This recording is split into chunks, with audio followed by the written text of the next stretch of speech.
This is the Ross Grimsley Show. The Ross Grimsley Show is presented by Mobil 1. Mobil 1 full synthetic motor oil helps extend engine life. Visit your local Jiffy Lube service center and ask for Mobil 1. Now, here's the old left-hander, Ross Grimsley. Hey, welcome everybody. We're here from the live Casino Hotel studio.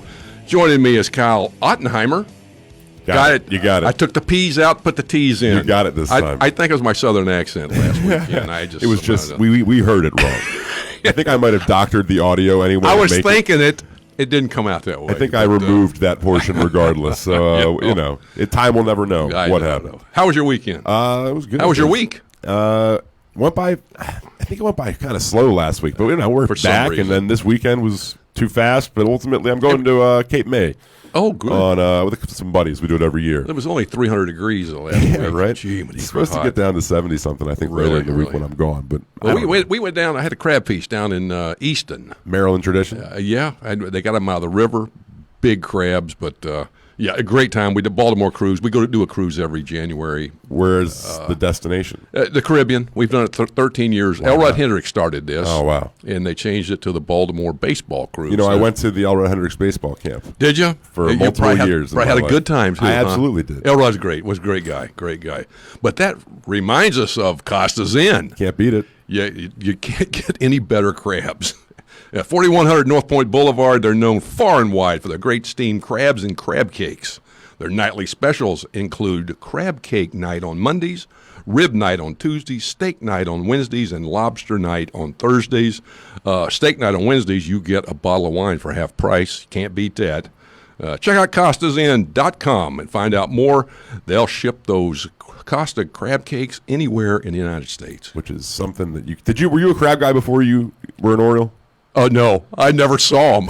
The craziest thing, first year here, 1974, Miss Bird wears a lime green outfit to eat crabs over at, what was the crab place? I can't think of it offhand. Bo Brooks. Oh, yeah. Bo Brooks. Absolutely. Over on, they had the hurricane drinks or whatever they were. Yeah. And we always used to go over. First night we go, she's in a lime green outfit. Not the best attire. This is not crab attire. Not exactly. But we walk in, there's brown butcher paper on the tables and stuff, crabs flying. We had a great time, and we've been crab eaters ever since. I saw a video yesterday of the Maryland football team. There was a Maryland native Terp who was teaching somebody from Florida how to open a crab and go through the process, and it is a very alien process if you haven't done it before. Everybody has their way of doing it. Yeah. And you teach somebody, and they go, that's not, well, that's the way I do it. You do it a different way.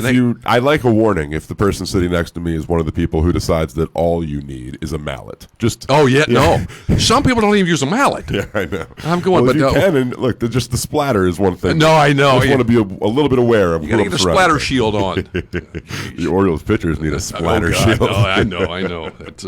Today we have our guest, Gary Kendall, AAA manager for the Orioles in Norfolk. I'm sure he'll have some interesting things and a lot of things I'm sure we want to ask and find out about. But tough year to be the AAA manager. Oh, gosh. I only imagine. I've been there, done that. When the Major League team struggles, that it makes it really tough. Thankfully, though, that is, and unfortunately for Gary Kendall, that is really the only stop at the minor league system where hasn't been a lot to get excited about. No, it's and so the lower levels appear to be on the up and up, and I think in future years the AAA manager will have a lot more to work with when it comes to the Baltimore Orioles. Really, I mean, when your team struggles at the big league level, pitching, especially their pitching is last in the International League. Orioles are last in. But to be fair, they have used the juice baseballs in AAA. Oh no, absolutely, but always as a AAA manager and a coach, with your Major League pitching struggling. In your AAA pitching struggling, you always have guys that we have to hold this guy back because the big league team may need X, Y, Z, and they may be on the West Coast, or they may be somewhere where we got to get this guy there in a hurry. So it's really to juggle it and get it together. You'd be pulling your hair out. What were your thoughts on seeing? Look, I mean, it's disappointing when you compare it back to what we had hoped in 2014. But what were your thoughts seeing Hunter Harvey get the call and get the chance to pitch for the Orioles? He was up yesterday. If the game, they went ahead in the game, he was going to be in the game. So here's a guy that, you really like to see it. And he's throwing in the upper 90s. He's around. I know when he was in Bowie throwing well. He was down in the zone. I can't wait to talk to Kendall about him and see what he saw, if he did the same thing. But he come in, struck out a couple guys. He's got power arm. The big key is stay healthy. Sure. Got a pretty good breaking ball. I think he has a pretty sharp curveball, right? Yes. Yeah, I think he has the split too. Yeah. But this can be really something that we really help the back end of the bullpen, which needs a lot of help. Look, they may be transition starters, but guys like Hunter Harvey, guys like Dylan Tate, guys like Brandon Klein, have the stuff to be successful major league relievers. Absolutely. Well, you saw Castro last night. A lot of breaking balls, a lot of changeups, and it's still they're waiting for that 95, 98 mile an hour fastball, and up to 100. I think he's hit a couple times. But here's a guy, great arm. He's throwing a lot of off speed pitches. So I mean, you have to, at the big league level, you got to change sometimes because they get a gauge on you. What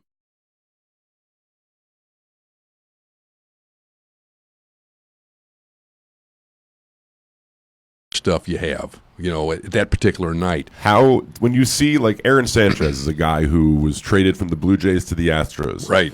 With the Blue Jays, I think his ERA was above 7. He had like a 2-point-something whip. And then he goes to the Astros, and the first thing they do, the first start appearance he makes, he throws the most curveballs of any appearance he's made in his entire career. Like, is it just as simple as having a pitcher throw his most effective pitch most often? Well, that's one of the things that they're getting away from what you used to do. You used to establish your fastball at major off-speed pitches better. Now it's a fast four-seam fastballs up and curveball. That's Bert Blyleven. Even Nolan Ryan. Nolan Ryan had a curveball that was nasty. I mean, it fall off a table. Blyleven had that 12-6. The curveball that breaks like that, it's hard to get a call strike because it fools the umpire. He can't pick it up. But you keep the four-seam fastball up in the zone, and it looks you got to pick up the spin automatic. But if you had some velocity on the ball, you got to commit. They teach, don't they, that if you see the curveball, if you see it starting up, that's when you want to swing because it'll. Well, you want to hit the bad curveballs. Right. You don't want to hit the good. You're not going to hit the good ones. Right. And that's just like with usually any breaking ball. If it's a good breaking ball, your chances of hitting it are pretty poor. You got to take advantage of the spinners, the hangers, the backup breaking balls. But now it's I mean, the thing is that's great, but a lot of you know how many pitchers with Houston on the staff now were drafted and brought up through the system? There's only, I don't think, any now. Right. There's Although none. It's possible Wade Miley might have started off as an Astro, didn't he? The only guy, Lance McCullers, I think, is the only guy. But he's not there. He's injured, right? He's injured. Right. But he threw 20-something breaking balls in a row. Well, his curveball was... No, that's good. But, I mean, if you throw that... And now it's a power breaking ball. Power slider, power curveball, and they're throwing it earlier and earlier. It takes its toll on your elbow. No doubt. I mean, believe me, I've seen that and went through it. But it can be tough. But they have a lot of success getting veteran pitchers and tweaking the repertoire a little. Do whatever. And the thing is for the pitchers to you're always looking to better yourself somehow. And you get some information, and they show you, and you have some success doing it. And more or less they're going, we want to win now. If it happens to hurt you, so be it. And unfortunately, that's sort of how it goes. But look, you see those gains and the success that Houston has, and you hope that can be applied to the Orioles system. But the key is you got to load your minor league system. As many people as you can guys get to be able to acquire the Verlanders and the Greinke's. Well, you're going to have to trade, and that was one of the things I'm going. Getting free agents to come here is going to be tough. Plus, they're not going to pay. They're not going to. They never have, and when they did, they haven't got the quality guys they want. Sure. They got kind of the middle run guys. Middle average, but to get the top guys, you're going to trade for them. Because there's not a lot of people. You got to develop them. You got to trade for them. Yes, and use your pitchers. The Giants. We did it when I was with the Giants.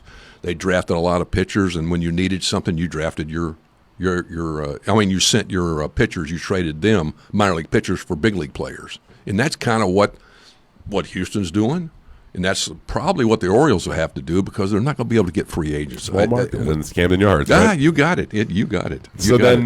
With it talking about Camden Yards, the Orioles, they lost 23-2 earlier this Ouch. season to the Houston Astros Oh, that we yeah. were just Oh, discussing, who just managed to beat the Tigers by 1. They Nope. couldn't have found a way to drop that one. Not that game specifically, but the Yankees happened to be on the other side of a pretty bad loss to the Cleveland Indians. Yeah. And it spurred manager Aaron Boone to discuss something yeah. that I think ruffled a lot of feathers in the true baseball community, but that was the notion of a slaughter rule at the major league level. Right.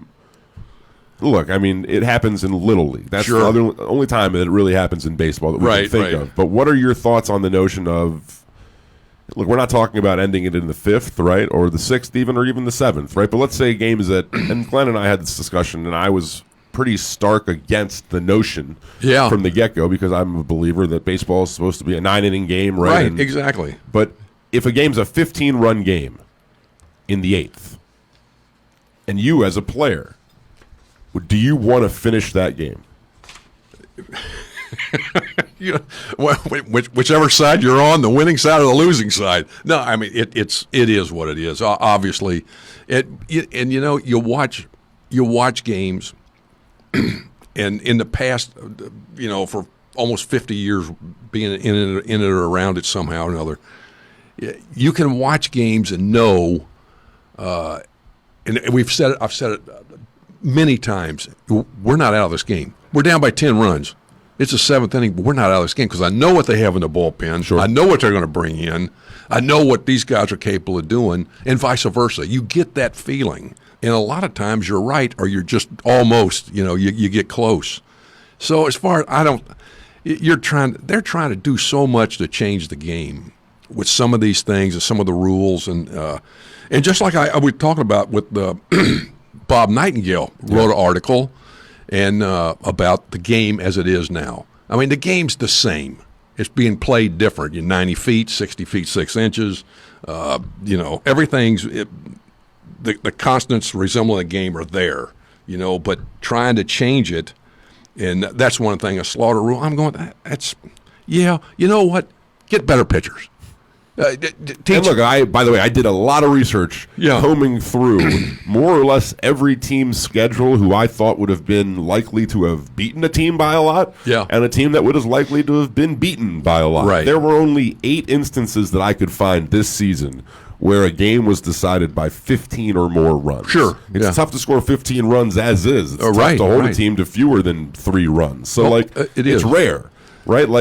And Glenn's point was, well, we already allow games to be called early because of rain delay. If it's after 5 innings, right, the game's official. Yeah. They don't go and try and finish it later on that's how they play it.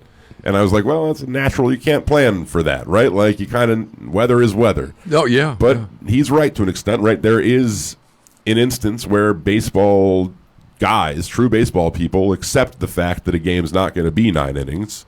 So then if a game's out of hand, why wouldn't it be, more acceptable in that sense? And I don't know. Then you start tinkering with the stats. In baseball, whatever it's worth is a game, a major league game, major sport where the stats really mean something. The records are very special, and that's something that. And I, for what it's worth, agree. I still side on. It's not broken. I don't see the problem here, right? It's so rare that this happens. They should have to just play it out. Yeah, I mean, it's there are other ways. If the reasoning for what is the reasoning for that?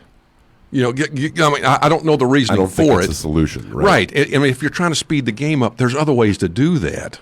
But that's and some of the rules that they're throwing out there. I mean, it's and like I said. Nightingale wrote the article, and he got Goose Gossage and Pete Rose to comment on it. Now, there's going to be some tremendous comments. A couple of objective baseball people. Gosh, and Gossage, I can't watch these games anymore. It's not baseball. It's unwatchable. A lot of the strategy of the game, the beauty of the game, it's gone. No, and you don't have to watch it. But those were 2 guys. I mean, attendance, is down almost 1 million people. Attendance last year was the lowest since 2003. And look, we're smarter than saying that's just because of the product on the field. Oh, right? Yeah. Like, nowadays, but even the Yankees are down absolutely almost 200,000 people, and it's a lot of the philosophies, I think, that goes all the way down to Little League that's being taught. I mean, they're being taught to swing, and striking out's not a big deal. Well, so, you could be battling and fouling off 10 pitches in at bat. There are still going to be a good portion of people that are saying it's still not going to be worth me spending $100+ to take the time to go to the ballpark. Oh, well, there's other factors here that are not just related to the on-field product. Right? Exactly. I mean, it's a lot of time. It's 12th consecutive season. Hitters are on pace to break the strikeout record again.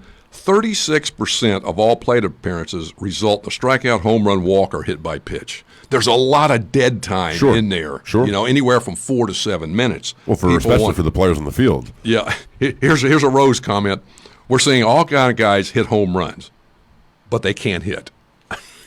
So I mean, it makes a lot of sense. It's like a video game. It's a home run derby, and launch angle every night. But those guys, there's two guys that are very outspoken. They'll say whatever. But there are two other people that were mentioned, Lou Piniella and Joe Madden. Yeah. Here's two guys. One guy's, and he says, I have to watch all the games, Madden. And of course he does, But, everything's a lot. The ballparks are smaller. The balls are tighter. A lot of home runs. No hit and runs. No stolen bases. Over, a lot like it used to be. It's been, it's a different, they're trying to play the game different. Home runs are a chance to hit 700 more home runs. Then you get Charlie Manuel, who's 75 years old, smart baseball guy. He's got that southern accent, which kind of people go, well, wait a minute. What? But he's the hitting coach now for the Phillies. Yep. And he says every hitter goes up to hit a home run. Watch the game. They do. They're swinging for the fences every time. You had three rookies, Grimsley, Aquino, and Alvarez from the Astros hit 3 home runs a game. By the way, let's be fair. Aquino and Alvarez, and Yastrzemski, to his credit, has played very well. Yes. But Aquino and Alvarez have played to the point where it's like they appear to be future superstars. Absolutely. And who knows what Yastrzemski's playing in San Francisco. Absolutely.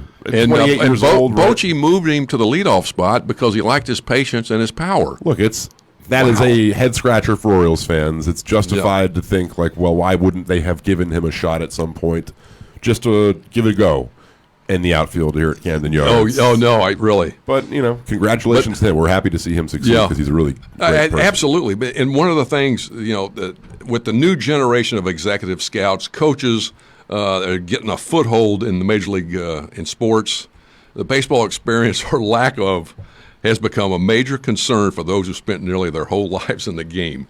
Where does the experience factor in to teach kids? They're eliminating baseball people, and it's really scary because they have more of a chance of hiring a guy that can read a spreadsheet that can't teach baseball. Well, there's got to be a balance. There's got to be a balance. Yeah, somewhere it's going to have to because it's pretty scary. And that was one of the things. You really need guys at your lower levels to teach these guys how to play. But a lot of young guys getting to the big leagues earlier. We're seeing that on a daily basis. Guys that, and it shows by the way the game is played. To be fair, right, the Vlad, some guys earn it. I think the guys that come up before 20, generally speaking, are the generational type talent, the ones who have forced their way. Either they started extremely early in the minor leagues at 16 or 17 and have just, excelled. Yeah. I don't find many instances where I feel like a 19-year-old was rushed these days. You look at the Orioles, and they have a lot of guys that have a lot of time in the minor leagues. Yeah. So some of these mistakes, you're going, wait a minute. You shouldn't be making these base running errors. I mean, the guys don't know where to go. The pitchers don't back up. They had to play the other day where the fly ball that fell between the shortstop, third baseman, and left fielder. Somebody call it. There was nobody. It's the left fielder's ball. There's nobody. You're coming in on it, right? If Martin was going for. I think it was him. He was going for it, and he had the best chance of catching it because he was going in the direction where the ball was. The center fielder was kind of left fielder backed off. Nunez he didn't want nothing to do with it. But what happens? There was nobody at third base. So I mean, it's no one knows where to go. So it's there have been some unfortunate little league moments for the Baltimore Orioles. Base running especially. Of course, the Santander right field. that was good. But I mean, those things, they happen, and you scratch your head. To be fair, though, to this regime, the Mike Eliason company, one of the things that they have harped on, and look, they've been not shying away from the fact that they embrace analytics in today's game, but Elias himself said one of the most important things that he thinks about when he's building this organization, when he's hiring people and bringing in baseball minds, is he wants people to come from a scouting background.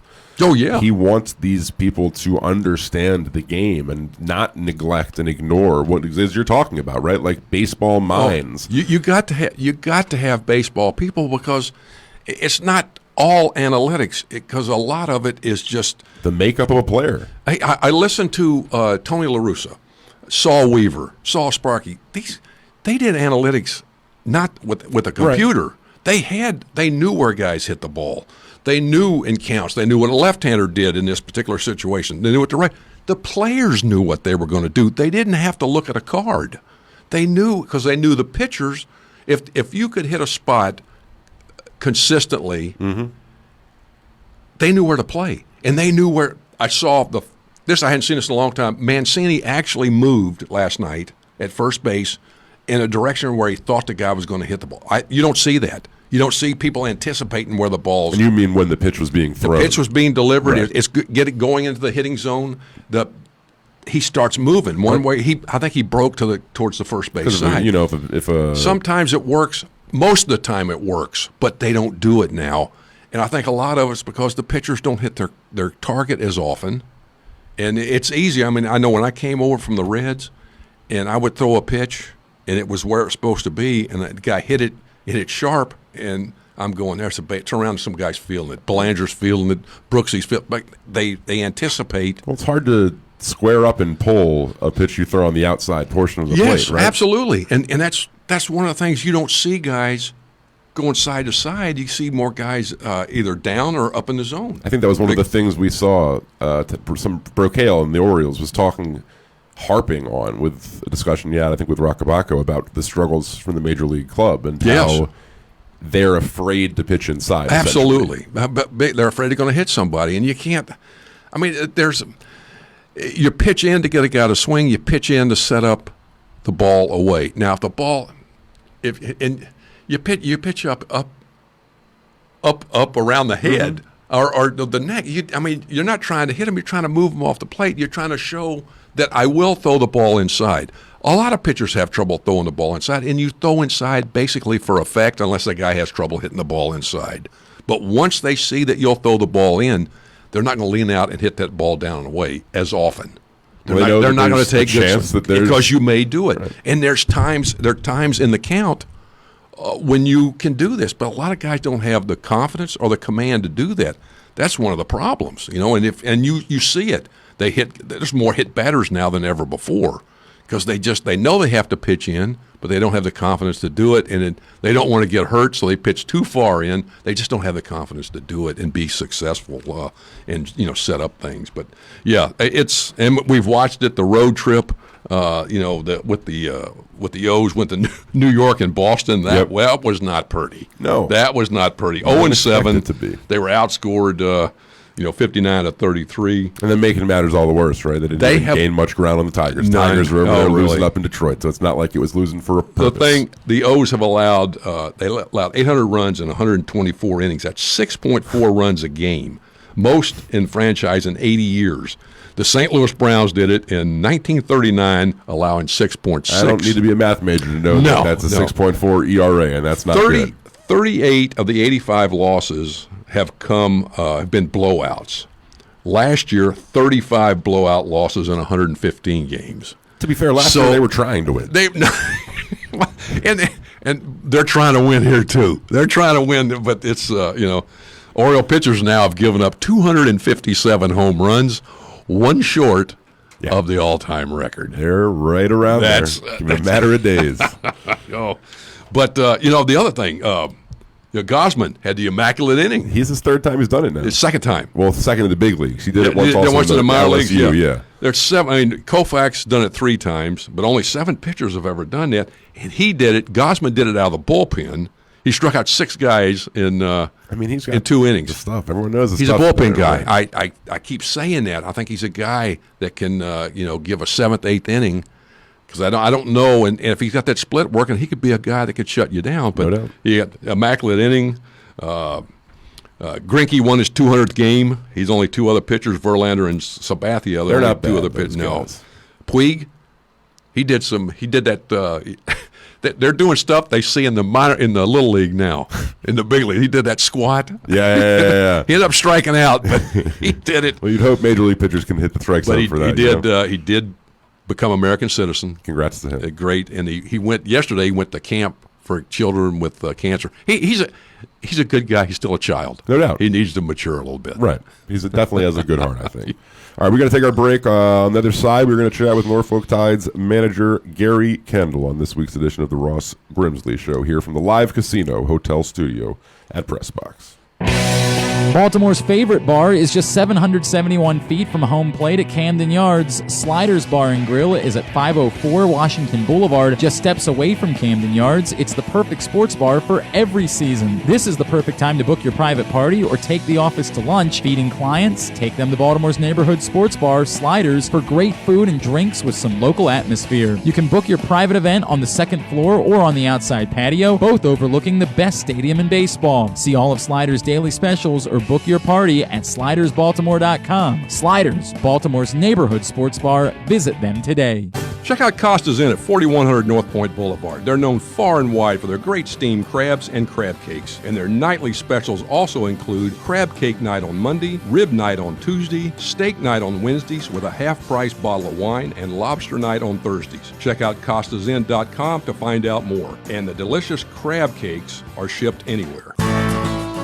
The Ross Grimsley Show is sponsored by Jerry's Tire, located in Baltimore City, just steps away from Little Italy and historic Jonestown. Jerry's not only sells all the major brand tires like Bridgestone, Michelin, and Continental, but is your go-to shop for everything from oil changes to factory scheduled maintenance. All repairs are backed by a nationwide warranty. The team over at Jerry's has been serving the Baltimore area for over 62 years and are eager to earn your business. Give them a call at 410-685-4330 or visit them online at jerrystires.com to shop for tires and schedule an appointment. That's Jerry's, GERRYS, tires.com. Hey, we're back.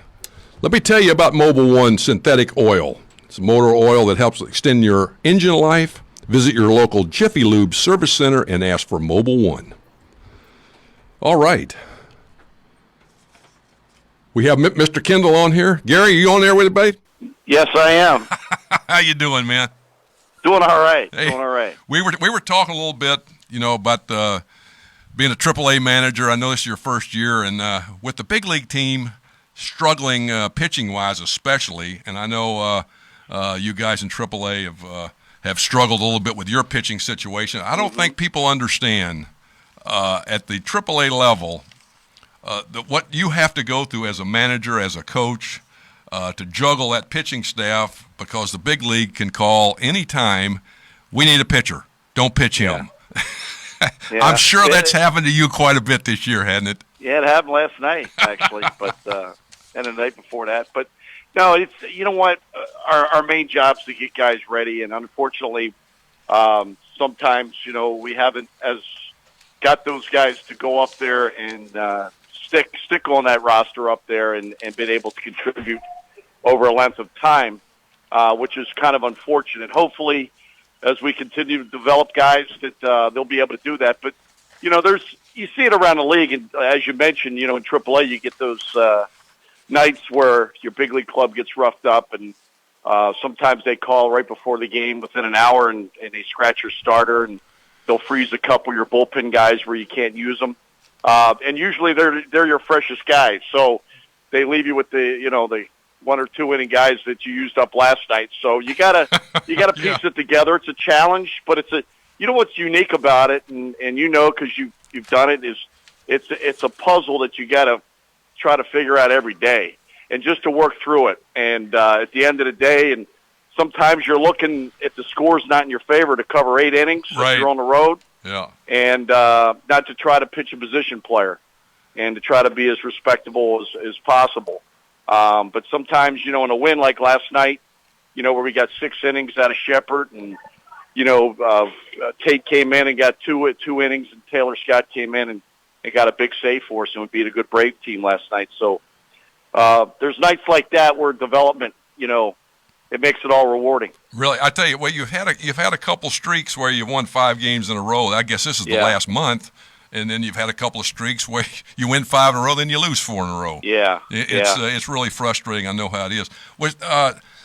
Some of your players, your everyday guys, Mountcastle. I mean, he's a guy that looks like he's swinging a bat pretty good. He does have over 100 strikeouts. What do you see with him, and what do you think the future holds? And how quick? Well, he's been playing a lot of left field. The bat is a special bat, and I think it could be an impact bat, middle of the lineup type bat in the major leagues.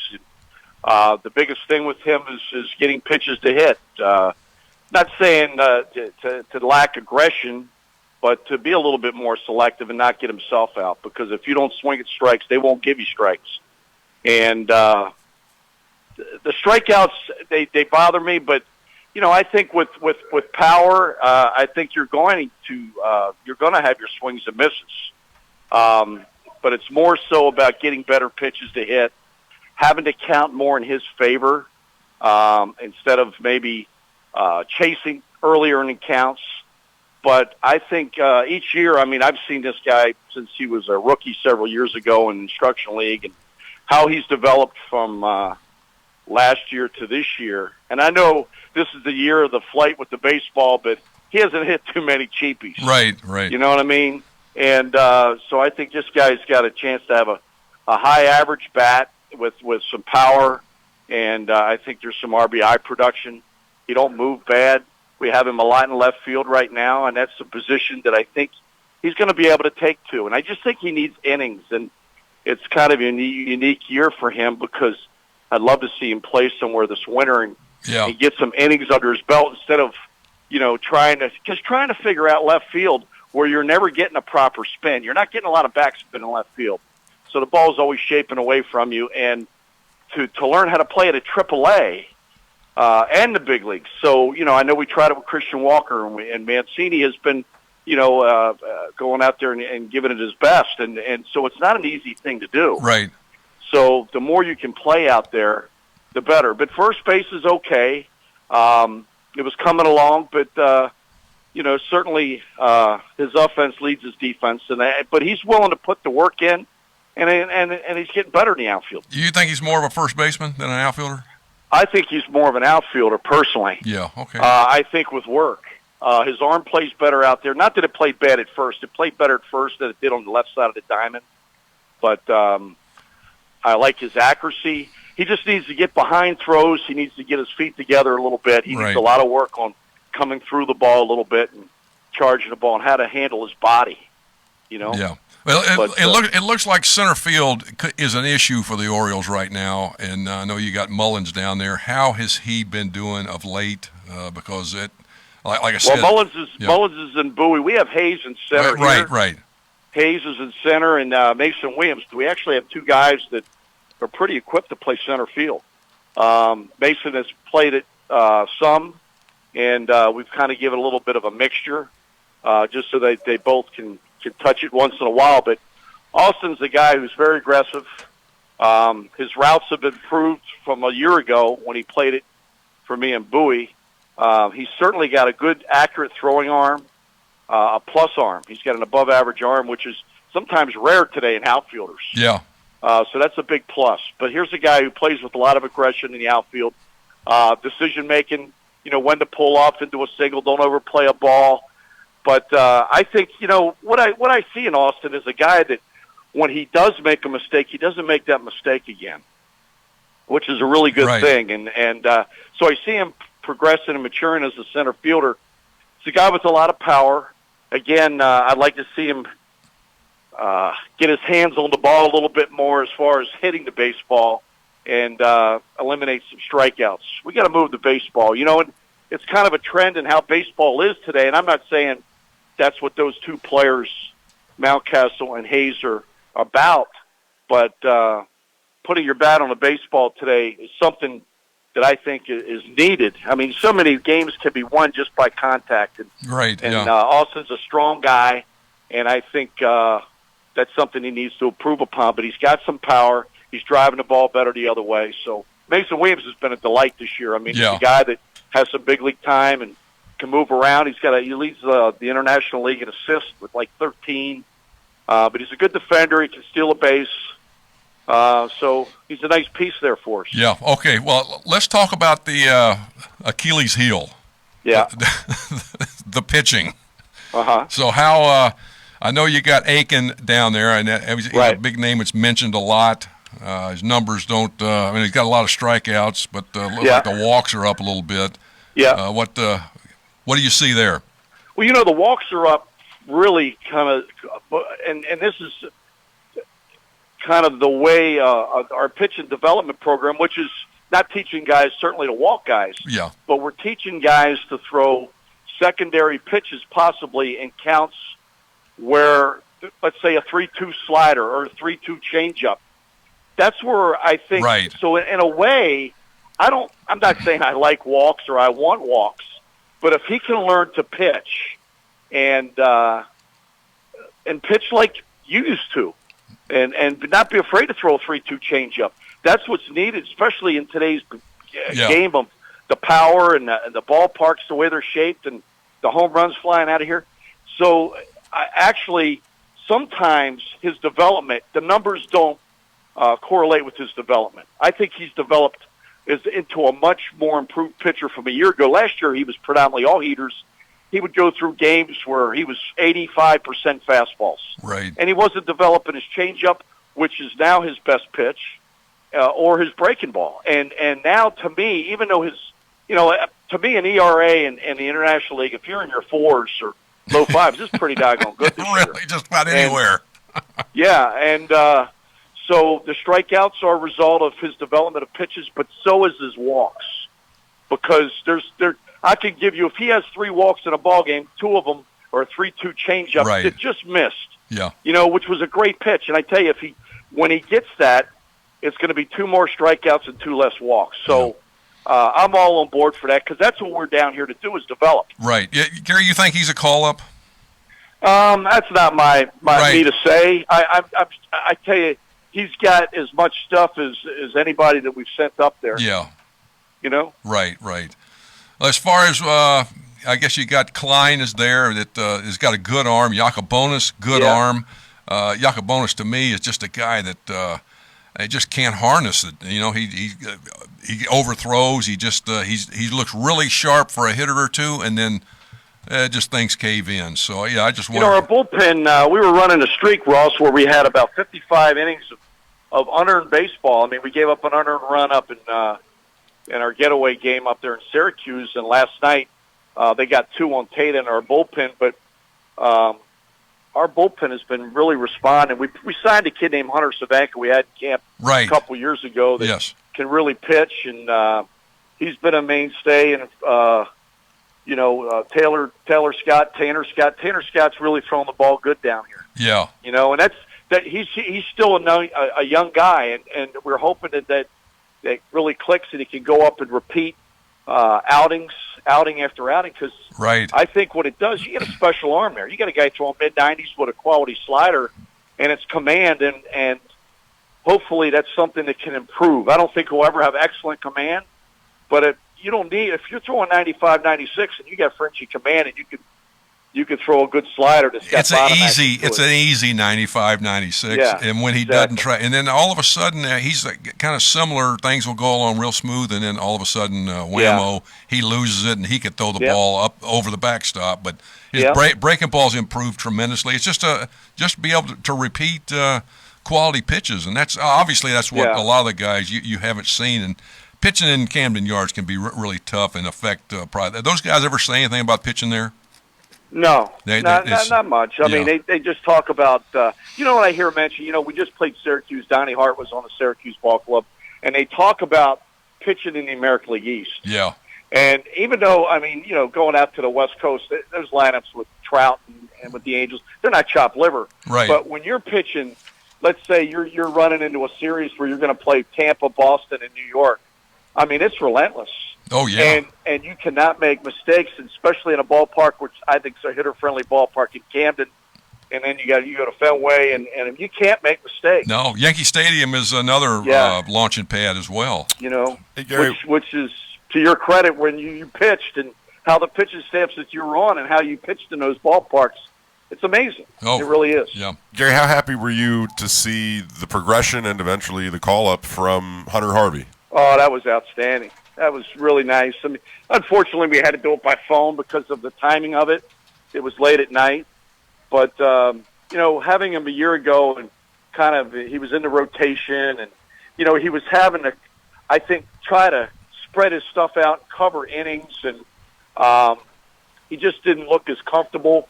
He really looked synced up here where his delivery, his arm, everything was in sync. He located. The breaking ball is a power breaking ball. I mean, just you don't see guys with that too much very often, especially a hard curveball like that. Yeah. Here's a split and a nice kid and a hard worker, and he's persevered through a lot of tough injuries, and guys might have walked away from the game, but that's not in him, and so we were all elated when he got called up. Hopefully, Gary, when he was in Bowie, I knew he stayed down in his zone a lot and had a lot of success. He was down consistently, and was he pitching that way with you guys in AAA? I think he pitched down all the time, but I think he learned to pitch in and out more from Bowie to this level, which is a really good thing, and then to go along with his other stuff. But he just he looks a lot more poised, composed, and mature. Do you think he's better suited for a bullpen role? Well, I've seen both, and based on what I've seen, I like what I see out of the bullpen. I mean, certainly, you know, if you have a starter, then you have a guy with a little bit more of a higher value to your organization. So, I mean, again, that's not my pay grade, but I liked what I saw out of the bullpen, and it was good success. And who knows what can happen from here, you know? Yep. Gary, what have you heard, you know, at the A-ball level with some of the guys, some of the pitchers that are coming up, and even at the Double-A level? Well, what's some of the scuttlebutt that you can talk about that you have heard? Well, we've gotten a couple. We got Dean Kramer and we got Bruce Zimmerman, two guys that were at Bowie pitching pretty well, and they're helping us. And they're going out there and they're trying to figure some things out at AAA. We hear a lot of good things about the other guys down there, Bauman and Lowther and guys at Bowie. Of course, you know, I saw Grayson Rodriguez in Instruction League a year ago, and certainly it's easy to like a guy that's got a power arm with angle and good breaking ball himself. So, I mean, you hear of the guys coming, and you hope that you're part of this. I know our coaching staff's hoping to be a part of this and seeing these guys come through here and develop. One guy you had a chance to see quite a bit in your time at Bowie has had quite a bit of success at the major league level. Unfortunately, not with the Orioles, but how happy are you to see Mike Yastrzemski have the success that he's having? Yeah, that's over there. Yeah, yes. You know, I tell you, you know, people talk about how his rise and how it all happened. You know, he's just a baseball player, and so one thing about Yaz is that, you know, Yaz at Double-A started out like gangbusters and wound up one year at 240, and you never know it by the style of baseball that he played. And one year, I think the year he had 249, he had 14 errors in right field, and you would never know he had 14 errors. And the reason why is because he was a guy that always played the game the right way. Everything he ran out, he would dive for balls, he would throw to right bases. He just played the game of baseball, and so for him to go through his, you know, his kind of like being kind of lost in our system, and to be able to go to San Francisco and turn it on and be a rookie to the league candidate. I mean, I was elated when he got a chance to go with San Francisco, and I called him when he went up. And I know a lot of guys in the Oriole organization, Mancini and all that, are really close to him, so I know we're all happy for him. Good. Well, Gary, thanks a lot, buddy. I appreciate your time. No worries. Good luck the rest of the way. Thanks. I know it's been tough for you. Yeah. We'll be all right. No, right? It gets better. It really does. Yeah, all right, man. Talk to you later. All right. Thanks. Always great talking to him. That's a tough situation there at times. Indeed, and, but like you said, the cavalry's already arriving. Dean Kramer coming up, Bruce Zimmerman. So the day you got some guys already improving in the pitching department. Exactly. You got and like we talked about it earlier, you can use a lot of these guys to get major league pieces, and that's what you got to stock up. First things first, you got to get the major league team to get some pieces on there itself. Hopefully you've got a surplus of pieces. Baby steps, big guy, baby steps. Yeah. Well, I tell you what, you go down to the park tonight, you can go to Sliders Bar and Grill, 771 feet from home plate, just steps from Camden Yards. Perfect sports bar for baseball season, all other sports, all big events on dozens of TVs. Daily specials include Mexican Monday, Wing Ding Wednesday, Bloody Brunch Sunday, and more with different drink specials every day of the week. You can also book your private parties at Sliders. Great space, a huge area upstairs, outdoor patio overlooking Camden Yards. Sliders, Baltimore's neighborhood sports bars. Sliders.com. Be sure to visit Sliders today. Can't beat it. 771 feet. And have Fancy Clancy Pilsner. Fancy Clancy had it. Yeah, I think they're selling it at the ballpark. They are. And they had it in cans now, so you can go and pick them up from Sliders and get a souvenir for you. It's a not a big beer drinker, but I had one of those. It goes down tasty, easy. Pretty tasty. All right, buddy. Good times. I think we wrapped it up, didn't we? From the live Casino Hotel studio here at Press Box, this is the sir. Ross Grimsley Show. Cool, man. Talk to you next week. All righty.